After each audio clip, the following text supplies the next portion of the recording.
Go. Saudara-saudara, saya sekarang berada di salah satu stasiun dari perjalanan menuju Sik.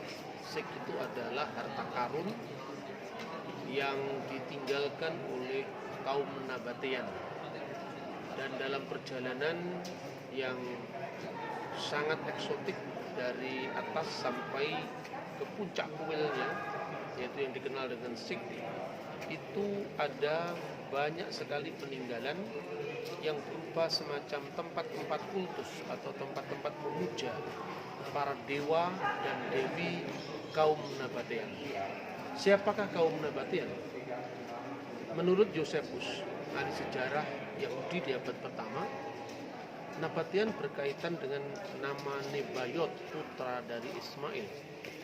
Meskipun para ahli sejarah sekuler sekarang mencoba meniadakan hubungan antara catatan-catatan biblikal dengan Petra, tetapi yang jelas semuanya mengakui bahwa situs Petra ini bisa dilacak mundur sampai abad ke-7 sebelum Masehi.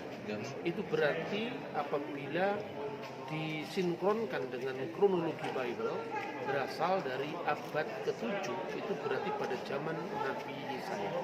Itulah sebabnya di dalam kitab Nabi Yesaya pasal 42 ayat 11 di sana disebutkan, bersorak-soraklah penduduk Bukit Batu.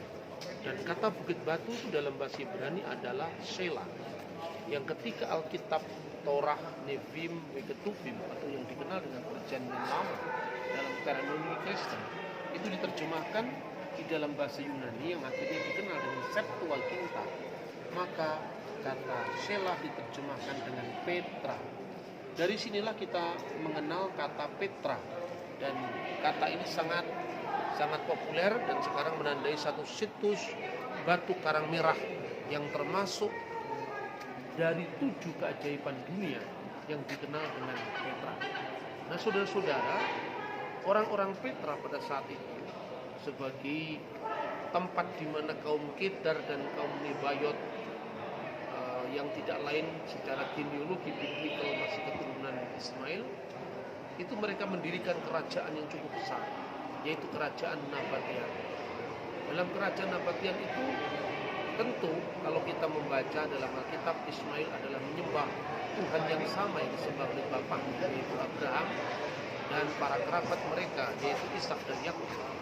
Akan tetapi seiring dengan perjalanan waktu, seiring dengan sejarah yang sangat panjang, kaum Nabatean ini jatuh dalam penyembahan berhala.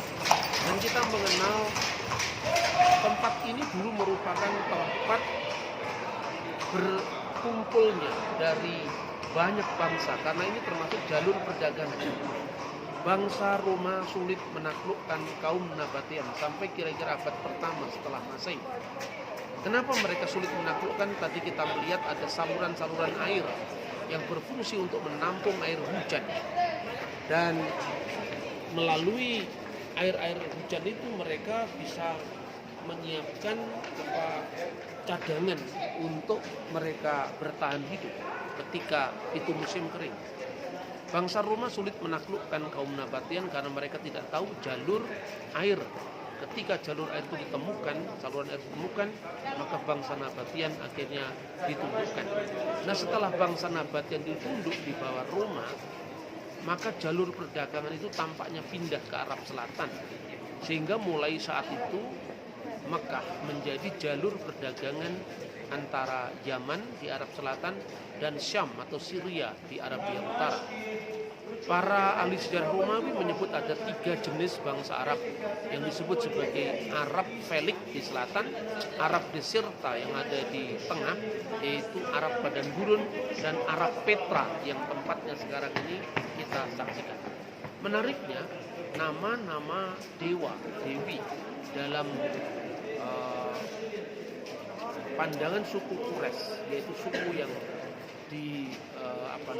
dihadapi oleh Nabi Islam Muhammad Shallallahu Alaihi Wasallam, itu sama dengan dewi-dewi yang ada di Petra. Antara lain adalah nama Allata, Dewi Allata.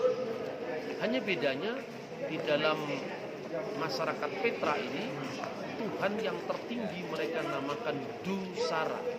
Dan Dusara itu kuilnya kita lihat di beberapa tempat dalam stasi pemujaan ini. Oleh karena itu kritik Islam, khususnya Al-Quran, bahwa Tuhan itu tidak beranak dan tidak diperanakan, itu sebetulnya berakar pada kultus atau penyembahan dewi-dewi Arab kuno ini, di mana di Mekah Allata, Uzza dan Manat disebut sebagai Banatullah.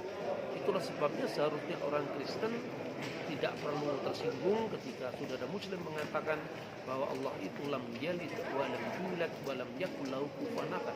Allah itu tidak beranak dan tidak diperanakan, karena memang tidak ada ajaran Kristen yang mengatakan Tuhan itu beranak seperti yang dipahami oleh orang-orang Arab yang kita saksikan sekarang.